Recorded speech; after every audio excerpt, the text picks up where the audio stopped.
When we talk about black pain, buhlungu yomuntu omnyama. Buhlungu ukuba umuntu omnyama. Kubuhlungu ukuba umuntu omnyama.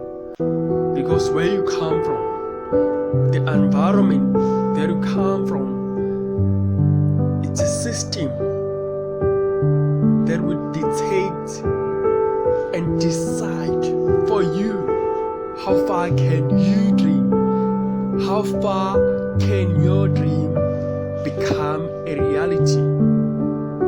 It's so painful because if you come from Twalume, if you come from Alexandra, if you come from Guguletu, if you come from Amlazi, that environment, it is a system. It dictates and decides for you how far can you dream, how far can you put your dreams into action. And it is a system that dictates and directs you. You cannot exceed the system. No. If you're coming from Soweto and then you say, "Hi, Mara, there is Cyril Ramaphosa who is a billionaire today." Does one person represent the population of Soweto people? No. The system itself, it is designed to favor only few. So the call has always been there to say, black people, let's build our own systems. It cannot be so that when I work in Johannesburg and I have a family in Twalume, KwaZulu-Natal,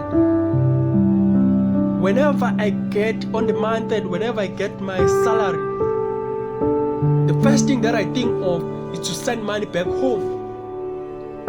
Mind you, that salary was paid or has been paid in FNB account, the 5 banks that are owned by white monopoly capital, ABSA, FNB, Standard Bank, Capitec.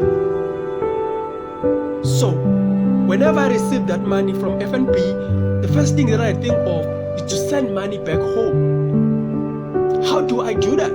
I go to PEP, I go to ShopRite to deposit money there.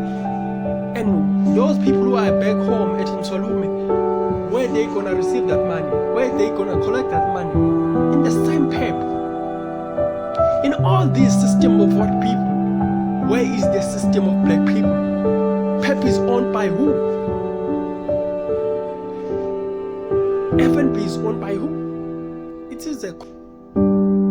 That is why whenever I get a platform to speak to young people, to speak to young leaders, I always emphasize that we need to build our own systems as African people, black in particular, because the system that is currently here, and it has been here for a very long time, it suppress and overstamp and rubber stamp any action of an African black child.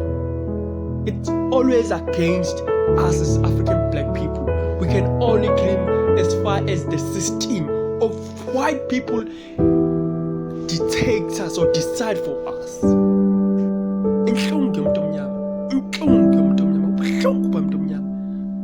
Because we have a young generation of men, of boys who are angry. The only time they engage with their fathers is when their fathers are drunk. If they are sober, they cannot engage, they cannot have a meaningful conversation with their sons. What kinds of fathers are we? What kind of fathers we have who only speak to their sons when they are drunk? If they are sober, they are beasts. They are bitter. They are angry people. They cannot have a meaningful conversation with their sons until they are drunk. What kind of a society? It's a broken one. It's bad. That kind of a society we live in today.